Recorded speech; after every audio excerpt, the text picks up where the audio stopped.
What was the last episode we talked about on the last BTS? We talked about the Johnsons, right? Yes, we talked about Johnson. So we ended with 4. So we were talking about. So the one we haven't talked about is Scott. We didn't know. No, I don't think we recorded Scott Lambie at the time. So maybe we start there. Yeah. So the one that we're going to talk about is Scott Lambie, episode 5, episode 6, 7, and we haven't, at the time of this recording, we haven't officially released 8. Which is Carolyn Deck. And we just finished recording for episode 9. Let's first talk about the episode that we have. Then we can talk about some of the future episodes. So start with Scott Lambie. So Scott Lambie's episode is it's about his time as a former called the development director with the African Children's Choir. That's quite an organization. So this is during the time of Uganda's civil war. This is when African Children's Choir was founded. Again, this exemplifies what good can come out of something seemingly small. Good deeds can mushroom into something huge. The founder just found a kid walk on the street and say, "Hey, you need a ride," and gave him a ride back to wherever the kids needed to go. And along the way, the kid sang beautifully, and the founder thought, "Hey, we could do something around this, right?" And he tried that. Now he's a multinational. I thought what's interesting is that all the pieces have to come together for this to happen, right? For the founder to be at that right place, for that kid to sing at that right time, right? And look at that, and look what happened afterwards. So that itself, the African Children's Choir, how it got started, I did not know that. And to learn how the right timing, things can happen. And then for Scott and his wife Sarah, the faith it was their new faith. That's right. There's that angle. Brand new faith into, I always said, whatever you want me to do, just don't send me to Africa. And then they sold everything to Africa. So that's pretty bold, courageous, faithful. So. Yeah. Well, of course, there are certain things that happen in their life as well, right? That their home was burned down 2 years later, I think. So maybe it's a message of make clear this path is the path. When that happens, when the house burned down, prior to that, did they mention anything that they may have a doubt they want to come back? I don't know. That's probably for a future interview, right? By the way, we are going to interview them again for Rescue One More, which is their new ministry working with sexually abused children in Africa, especially Uganda. So it's a big problem, so they're addressing it's not an easy topic to cover, and when they posted something, right? Do you like it, or there's just another emoji that you can associate the proper emotion, right? Yeah. How do you say, I don't like what happened, but I'm with you. I like what you're doing. I'm with you. Maybe there should be like a peace sign. I'm with you. You should recommend that to Facebook. Yeah. Anyhow, so that's them, and good episode. We also, just FYI, if you ever look on our podcast page, number of views, you will see Scott Lambie's episode has like 5,000 views. Because Larry's debut, success. Yeah, right. A reason it shot up is I promoted it, paid promotion. There is a Google Ads. If you think about it, this is a little bit advice for YouTuber, that if you completely count on your own social circle, especially the founders are within their own social circle, eventually you're going to expand. Even if everybody watch it, you're going to limit to a certain sphere of connectivity. And to reach out beyond that, everybody in that network have to reshare and they have to reshare. That's a lot of commitment to reshare. Typically, that's difficult unless something of a sort of a sensational, shocking value or that a must-know kind of information. That's when you can get that kind of viral reshare to be able to mushroom exponentially like that. How do you get outside that bubble is you have to run ads to Sure. get outside your social bubble. As a new YouTuber, I experimented with Google Ads. The end result now we know, can single campaign on one video. That's how I do my tests. Mm-hmm. We were able to get something like 5,000 views and about 100 subscribers, which means the content is decent and advertisement works. So it's resonating with people. Yeah, it's not waste money, right? Mm. So we're queuing up all the videos into a batch of about 10. I'll run another campaign. Every video in the channel is going to get publicized. Mm-hmm. Hopefully it resonates with more people. Different content has different group of people that might be interested. I also ran using SEO, search engine optimization, to help us index using the correct keywords to help Google's algorithm to index find it and be able to find it. You will also begin to see in our video, if you have seen it before, watch it again toward the end. Now we have what they call end cards that will index. This is something that James brought up at our last business meeting. He said, hey, at the end you can select, and you can select, and I have one that's always pointing back to our channel and one point to a related episode or the next episode. Yep. Usually. So that's something that's new. And we're learning it as it goes. So anyhow, after Scott Lambie, who do we have? Well, no, I want to ask you, what was it like for you being on the host side of things? Because you're usually behind the scenes running everything else. Yeah. How was hosting? Well, it depends on the topic. Some topics are not like a smiley all the time kind of topic, right? Or we keep smiling, it's awkward. or you get a locked jaw. Yeah. Yeah. Anyhow, yeah, it's interesting. Sometimes a little nerve-wracking, but when you're done, I get tired. Yeah. For me, I like to shoot from the hip. It will probably come across a little bit more less restrictive, but also less polished. So I don't know if that works well with some audience or not. Many podcasts are very shoot from the hip. Yeah. For people I know, less preparation since I already know. You do a good job of preparing and kind of even read their book. Did you read from cover to cover for Carolyn? Not cover to cover, but almost. But almost. So after Scott Lambie, what do we have? Is it Michelle Steiner? Yes, it is Michelle Steiner.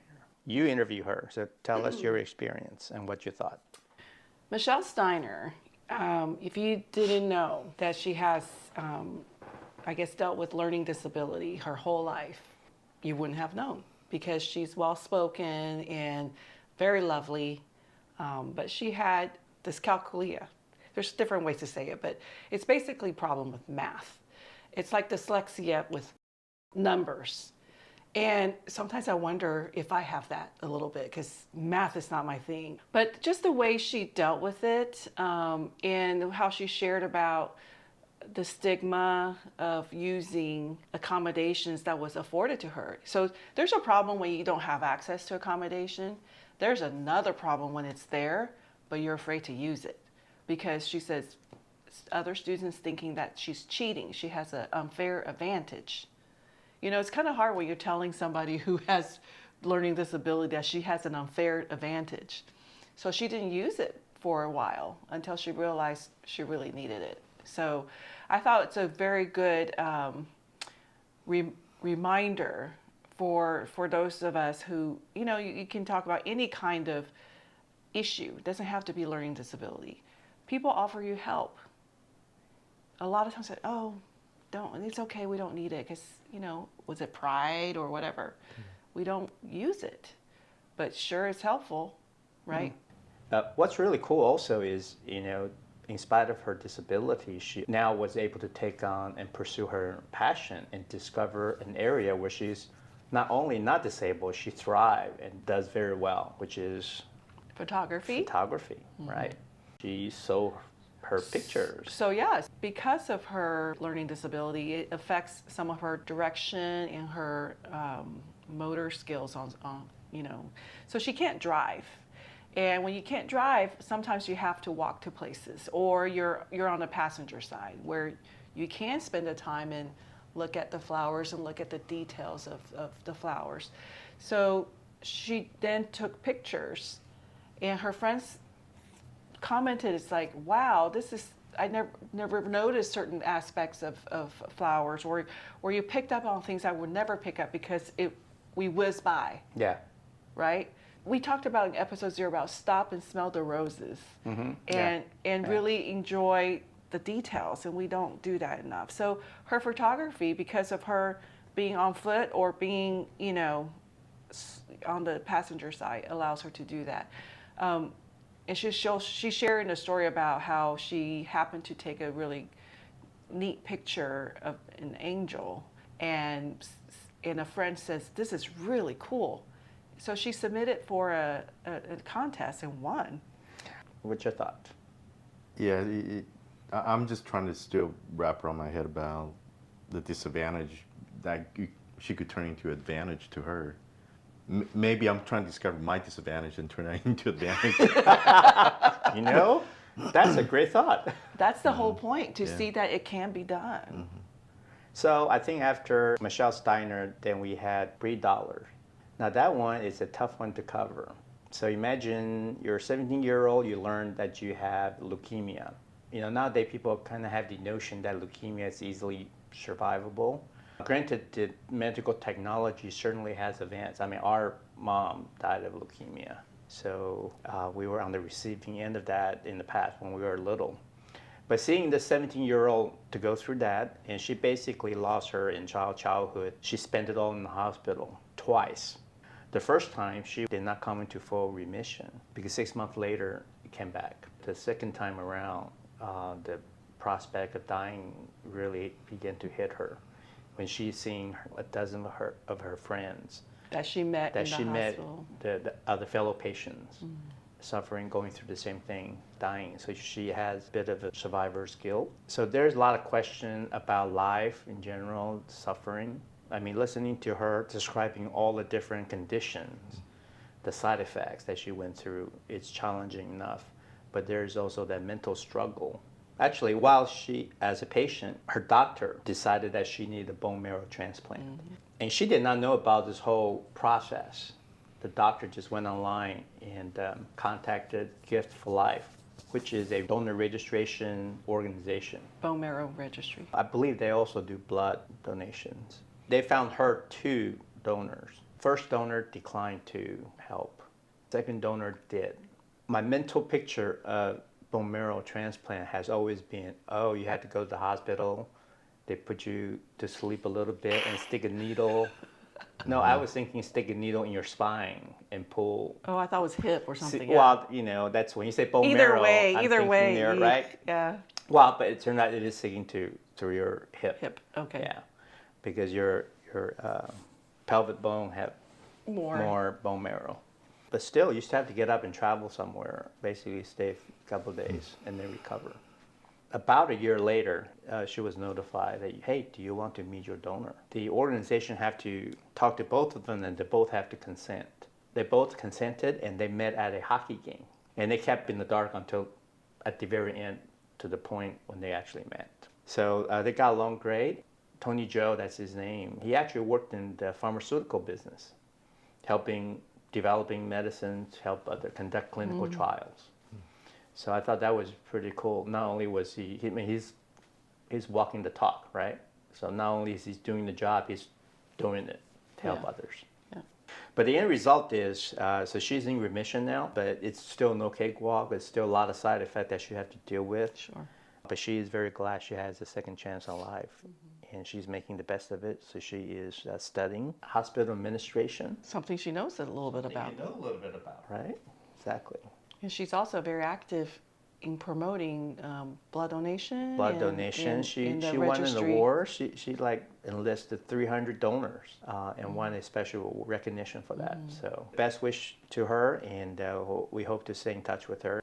Yeah, well, with Bree, After all that you said, one thing that reminded me, because my profession's in the healthcare industry, the medical care team is like family to people who have to stay, patients who have to stay a long time. And Bree shared that she had to miss her prom. And they helped to put a little prom together for her. And hats off to our medical care teams around the world, because what you do and how you show your compassion to the patients, not only to care for their health needs, but to just being there for them, means a world to them. That's, she mentioned that those are the fun memory. You know, it's hard to imagine you going through all of that cancer treatment. You can find joy, but those are the joy she was able to experience in her life. You notice when she talked about who her friends, people that's active in her life at that time, were patient friends and healthcare workers. Yes. Because that's their universe for a period of time. So, just very glad that she is able to now reconnect with the greater community and reintegrate into the society and able to tell her story. So we're just glad to help to tell that story. And she has a cute disposition, even though she went through so much. She's a go-getter young lady. I can feel that. I mean, she's out there, driving and things like that. We're cheering for you, Bree. Yeah. What's next? Who do we have? I think after Bree is Carolyn. Carolyn Deck. And that's an episode that we haven't published it at the time. So it's a preview. Or maybe, well, we'll see. Maybe you already know, but Carolyn Deck. Go ahead. So Carolyn is an author. I want to also say she's a teacher, okay, because she has experienced a lot in her life, and she has a little bit of a rough childhood. As we kind of said in the episode, it's unfortunately a little bit commonplace when you have a broken family. How Carolyn choose to deal with her childhood trauma and what she has learned in her life and also through her profession as a travel agent. She basically put what she's learned, how she deals with pain and how she makes choices in life and how to use the past trials, and instead of let that continue to be, shrapnels and sharp, things that hurt her, she used that to help her heal and have lessons learned. Yeah. So her book is interesting. It's called Above the Turbulence, Rise Above the Pain Through Purpose. You hear it's a lot of the turbulence. It's a lot of travel-related analogies in there. She provides life lessons through some of the analogies. And in a sneak peek, it's like, you see a lot of people with their Beats or noise-canceling headphones. And she talks about how, there's a lot of noise out there and how you can tune some of these things out and not let it attack you unnecessarily. And tune into the right channel. And tune into the right channel. Make sure your playlist is good. Yeah, so we talked about, we have a shared mission of telling good news. Yeah. That's why it makes, she's such a compelling guest to have on the show. Yeah, and also her proceeds all go to Faces with Names. That's right. It's a non-for-profit organization that helps widows and orphans in, I think, Uganda. And you have to tune in how she and the founder of those two organizations connected. And it's amazing connection. So you need to tune in for that. Yeah, we had a lot of African connections ourselves. I was just telling him that today. Yeah, how many did you count? 4, right? 4. So far, yeah. At least 4 so far. Yeah, well, I'm sure there will be more.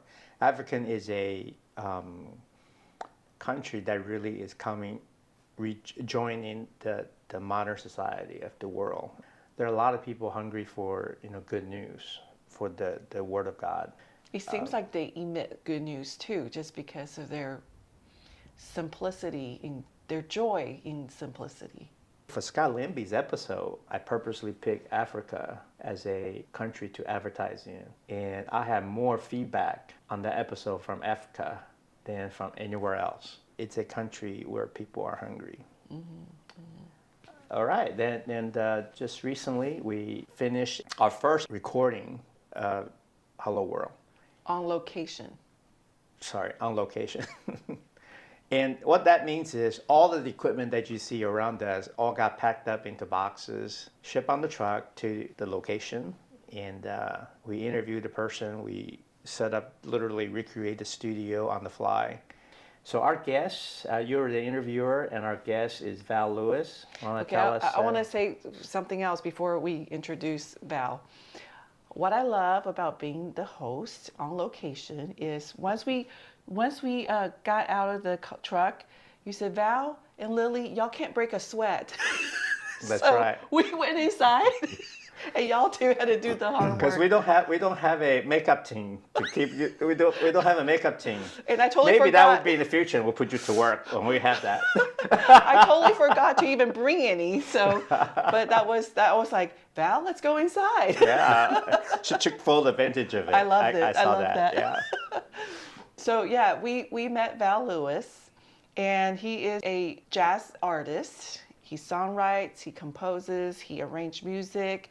He's an educator. He's an organist. He's everything. His music can be heard in shows like Friends. Friends are my daughter's favorite show. I know, right? Mad About You. That's more like or Sopranos. You know, just really neat. And he went on tour for 3 years with Dionne Warwick. Val was so lovely, and we got to meet his wife, Ada. And they're just such a lovely, easygoing, kind people, and probably that's why we stayed there quite a long time. And didn't get chased out. And didn't get chased out. Thank you for being patient, because it was our first on location. But his organization, F2F, Faith to Form, they raise money to provide instruments. He wants to put instruments into hands of disadvantaged students who wants to learn music. And since music's such a passion of his and is so important for humanity, you know, and for our health and wellness and everything else and learning.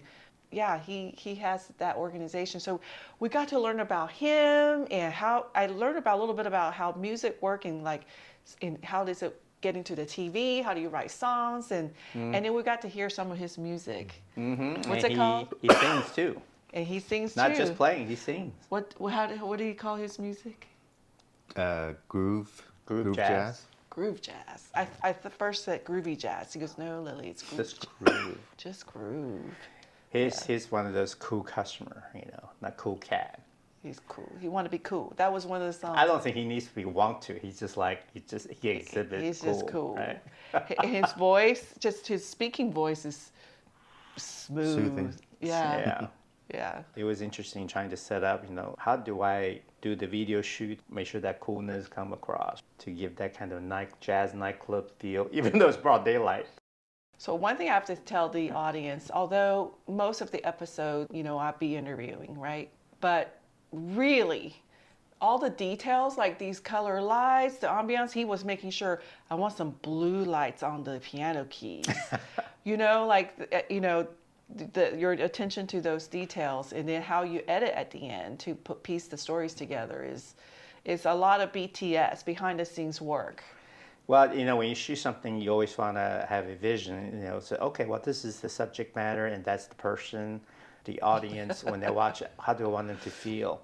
Okay, what does it need to look like to feel that? You even told me how to dress. What did you say? Oh, you got to dress jazzy, okay? Make sure you dress a little jazzy. I have to dress jazzy? I go, what is that? No business suit. No business suit. No business suit, no t-shirts. Yeah, I have to dress jazzy. So you can see how jazzy I got. Yeah, and it was a lot of assembly, and James helped out a lot. Just a lot of tying things together, taking it down. Putting it up there. I can tell people are a little bit more patient because they're waiting for the interview that comes, right? But once the interview is over, boy, we need to hurry to really Get out. have to get out. They don't have to say it, but I can feel it. No. They were very gracious. They hung around. They talked a lot, Yeah. with us and Yes. learned a lot about them. Great couple. Really enjoyed the time. So another thing that's really cool. Maybe we may be able to go, at least buy a ticket to go and watch the music festival Yeah. that they were putting together. And students from our area middle school will be able to play there, Yeah. and some other musicians along with Dionne Dionne Warwick. Warwick. And the ticket sales is part of the fundraising for Yeah. instruments. Yeah, imagine, in February. imagine like you have talent, but that talent can never manifest itself without going through these instruments, and you can't afford it. That by definition is a wasted talent. Mm-hmm. And I think his job is to help discover, help people realize, or at least try to discover Yeah. their talent by putting an instrument in their hand. Yeah. I think that's such a wonderful endeavor. And our kids play instrument. My daughter, Kristen, playing the band. She got pretty good at it, but she would never find out if she didn't have the instrument in her hand. Like you said in the interview, you have to give it back. So you never have it in your hand all the time to make it part of you. So it's hard to become good at it if it's not yours. Mm-hmm. So he put the instrument in the kid's hand. Yes, and that helps level the playing field, for Yeah. those who have instrument Yeah. versus who Exactly. do not, right? Exactly. He shared a story about connecting a super talent for further training. Yeah, I heard that. Yeah. But he didn't, because of the actual interview, it was more of a bridge version. Okay, but this is the power of networking. Not just networking, but just for him to recognize a particular young man who is like a piano virtuoso. So good. He was pondering what he would do after graduating from high school. And he did want to go on to music. And Faust knew that he was such a talent. He reached out to a few maestros in Italy. And they were able to go visit them. Okay? And they all were amazed by his talent. And he now will be leaving to go study music in Italy.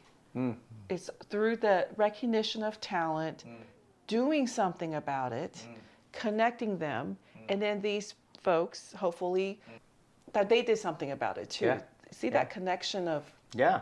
And I think you asked the question, who influenced him the most, right? And he was able to recite and remember the people in his life that taught him. And he said in the same way, I wish to be remembered by the people that I helped, the student that I helped, like the one you just mentioned, that they will remember me like that. And I can certainly see that because what he did was a life-changing. So, well, anyhow, that was a great episode. A lot of firsts, and also it's a very uplifting and positive and fun experience. I think the viewer, please tune in. You're going to miss a lot if you don't. It's going to be a great episode. It's going to be a lot of fun, and Val going to perform as part of the podcast. I had the best seat. I was piano side. Yeah, there you go. Now, I also want to just putting an important plug for the foundation's upcoming concert. I think it's in February. Definitely go.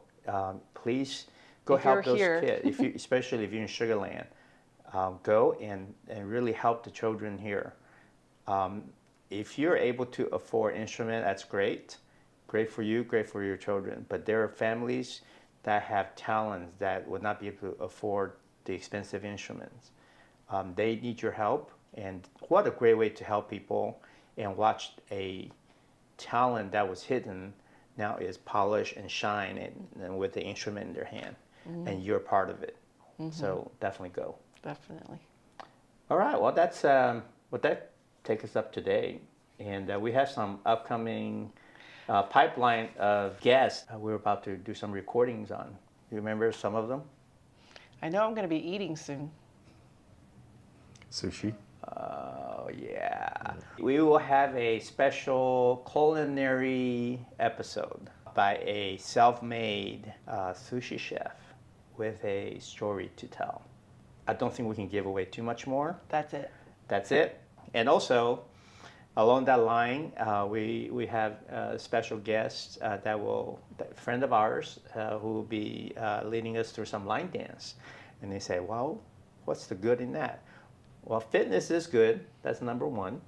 Two is she exemplifies volunteering. And, selflessness. And you really want to tune in and listen to her story, because I think we will be inspired to really want to get out there and roll up our sleeve and participate in various nonprofit. She lives up to her last name. What is it? Go. Go. She's always Go. on the go.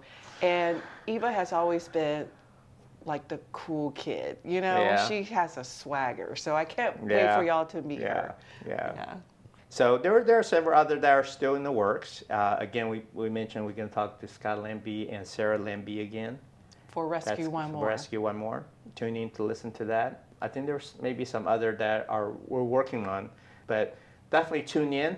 You never know who we're going to run into. Sometimes we run into somebody like tomorrow, and we have to shoot it right away, and the episode order may change. But we're always on the lookout for good content, uplifting story, things that will change our mind and change our lives.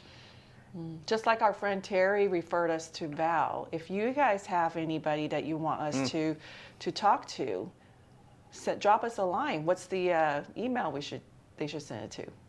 Well, send it to helloworld777gn@gmail.com. I hope you enjoyed the episode. We have a lot of fun putting the episodes together, trying to bring you quality guests and good content so that we can inspire each of us to be our best version of ourselves. It would mean so much to us if you would subscribe to our channel and like our videos. Hope to see you next time.